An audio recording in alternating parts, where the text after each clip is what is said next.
Good day to you. I am Pastor Neil Weemus.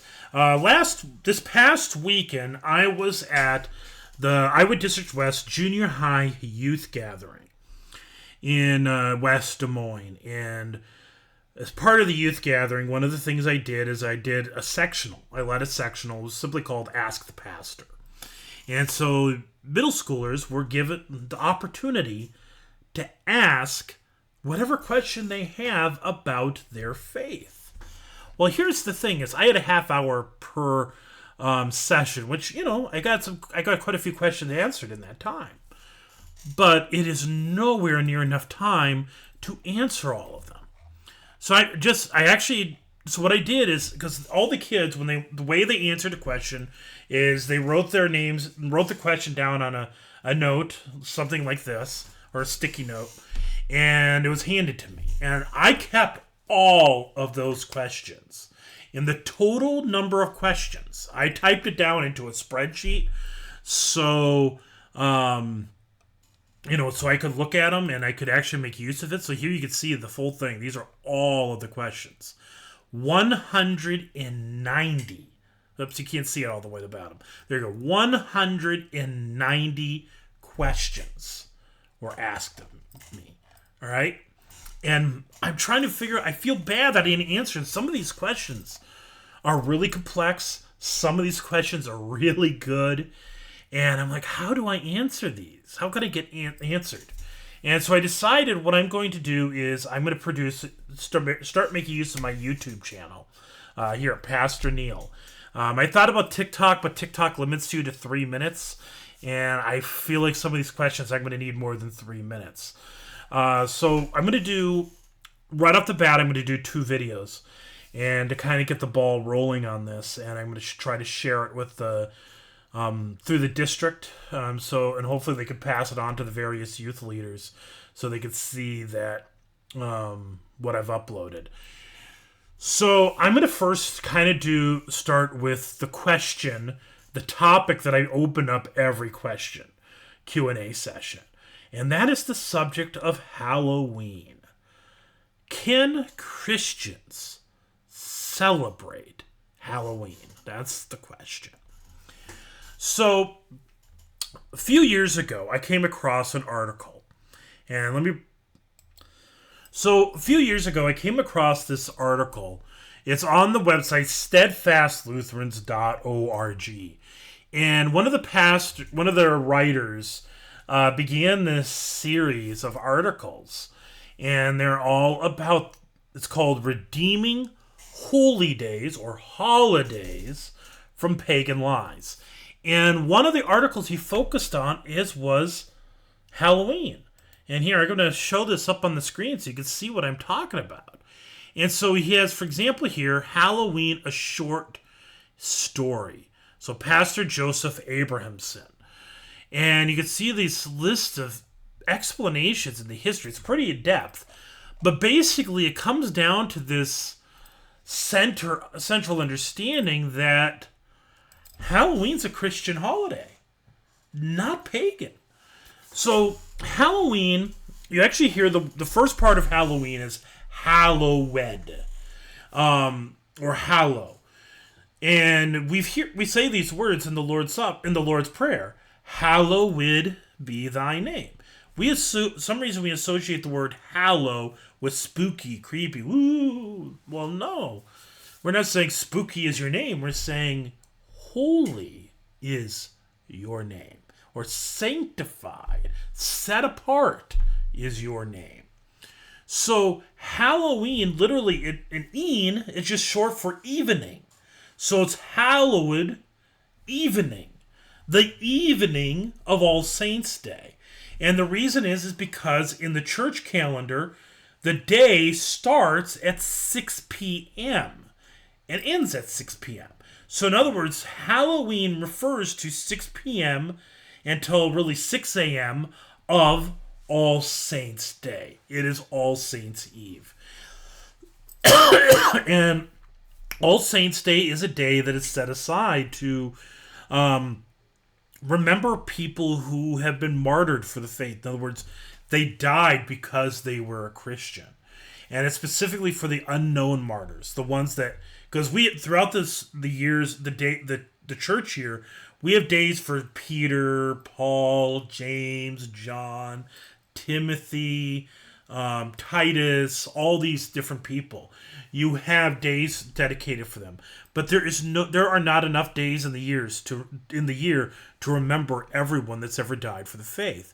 But the thing is we don't just remember people who've died for the faith. We actually have chosen to remember all Christians. So, for example, here at St. Paul Lutheran Church in Ida Grove, next Sunday, so the Sunday after November 1st, which is All Saints Day, we will remember everyone who has died in the last year who is a member of our congregation. We're going to mention them by name, remember them, and give thanks to God for them. And so that's kind of how it's kind of got absorbed into All Saints Day. And so one of the traditions for All Saints Day was people would actually go from church to church, to house, dressed up as saints. So they might dress up as Peter or St. Nicholas or whatever. And they go to people's doors, knock on it, and specifically, they would knock on it and they would ask for food or clothing. And this is specifically called for the poor. People actually did similar things on Christmas. They'd go door to door asking for stuff. They did that on Easter. And I think they also did it on Pentecost. So those were basically the 4 big days of the year that they did it. So it's Halloween or All Saints Day was not the only time they did this. And so the question is, why did people start dressing up as things? And I think part of the dressing up as ghosts is because we're talking about dressing up as people who have died. It probably is tied to that. But I mean, really, we kind of, to some degree, still do this. We dress up as our heroes. By and large, I see people dressing up as, Transformers, Teenage Mutant Ninja Turtles, Ghostbusters, Spider-Man, Power Rangers, whatever. People tend to dress up as heroes. Back in the day, people dressed up as the heroes of the faith. And so that was kind of the idea. So where'd the idea of candy come from? Well, it basically came from the Mars Corporation, the people who sell M&Ms and make M&Ms. Is they basically knew that they could make a lot of money by selling candy and doing this trick-or-treating thing. And so that's where it came from. It came from Mars Corporation. It's just a way to make a lot of money. What about some of the traditions like jack-o'-lanterns? Again, if you read into that article, it gives a pretty good answer. And jack-o'-lanterns is really boring history.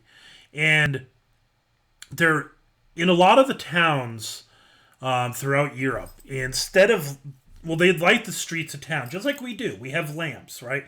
We have large lights lighting the streets, right? Well, in that time, what they would use is they'd have lanterns, but they didn't make them out of glass like we might, because glass is expensive. It takes a lot of time to put it together and to form it and all that stuff. So instead, what they did is they would actually carve out certain vegetables. So we're talking like squash or turnips or whatever. Like large, they carve it out, hollow it out, and then they put a candle in it. And that candle, that would serve as a lantern, a veggie lantern, if you want to say. And they line the streets of town. Well, every night somebody has to light that. Well, so that's because they didn't have electricity. They didn't just go flip the switch and boom, it's on. No, somebody had to go around and light each of those candles. And the person who did that was referred to as the Jack of Lanterns. Just drop the F and you got Jack-o'-lantern. He was the Jack-o'-lantern. And it was a title. It was a job. Kind of like engineer or mechanic or whatever. It's just a job. That's what he did. He was the Jack, or the guy that went around lighting the lanterns. haunted houses, which are really popular in these days.